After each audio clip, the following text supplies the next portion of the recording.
পূব মাজুলী আঞ্চলিক ছাত্ৰ সন্থাৰ উদ্যোগত পূব মাজুলীবাসী ৰাইজৰ সহযোগত গৰু বিহুৰ দিনা বিহু আদৰণি অনুষ্ঠান অনুষ্ঠিত কৰি আহিছে।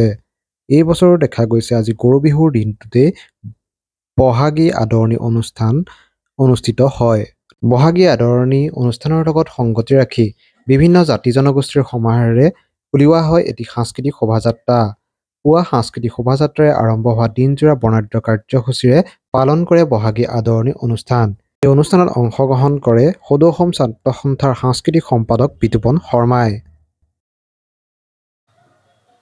পূব মাজুলী আঞ্চলিক ছাত্ৰ সন্থাৰ উদ্যোগত আৰু পূব মাজুলীবাসীৰ ৰাইজৰ সহযোগত পৰম্পৰা অনুসৰি প্ৰতি বছৰেই বহাগী আদৰণি এই গৰু বিহুৰ দিনাখনি উদযাপন কৰি অহা হৈছে আৰু আজিও পূৰ্বৰ পৰম্পৰা অক্ষুণ্ণ ৰাখি উলহ মালহেৰে এই বিহু উদযাপন কৰা হৈছে আৰু বিহুৰ লগত সংগতি ৰাখি এক সাংস্কৃতিক শোভাযাত্ৰাও উলিওৱা হৈছে।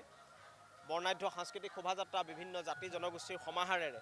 আৰু এই বহাগত আমি এটা কথা আমি সকলোৱে সংকল্প লোৱাৰ সময়, যিহেতু বহাগেই সকলোৰে মাজলৈ নতুন আশা আনে, নতুন দিগন্তৰে সূচনা কৰে। গতিকে এই বহাগত আমি সংকল্প লোৱাৰ সময় যে অসমীয়া জাতিয়ে এই বহাগতে সংকল্প লৈ অসমীয়া জাতিৰ প্ৰতি আহিবলগীয়া যিসমূহ অসূয়া অপ্ৰীতি আছে, এই অসূয়া অপ্ৰীতিসমূহ যাতে আমি এই বহাগতে শপত লৈ আমি নাশ কৰিবৰ কাৰণে সকলো আগবাঢ়িব পাৰোঁ, তাৰ কাৰণে আমি সকলোৱে সংকল্প লৈছোঁ।